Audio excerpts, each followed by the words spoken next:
இந்த வீடியோவை சற்று கவனியுங்கள். நண்பர்கள் சிலர் சேர்ந்து சுற்றுலா வந்துள்ளனர்.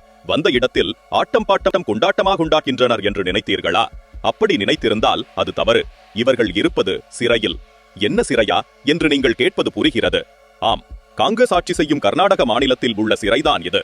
போதைக்கு மது, பார்ப்பதற்கு டிவி, வெளி உலகத்துடன் தொடர்பு கொள்ள செல்போன் என ராஜ உபசரிப்பில் திளைத்து வருகின்றனர் இந்த கைதிகள்.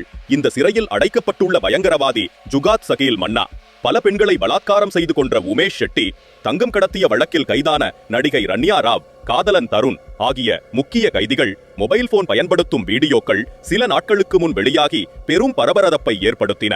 இதில் குறிப்பிடத்தக்க விஷயம் என்னவென்றால், ISIS தீவிரவாத அமைப்பிற்கு ஆள் சேர்த்த குற்றச்சாட்டில் சிறையில் இருக்கும் ஜுகாத் சகீல் மன்னாவின் கையில் மொபைல் போன் இருப்பதுதான்.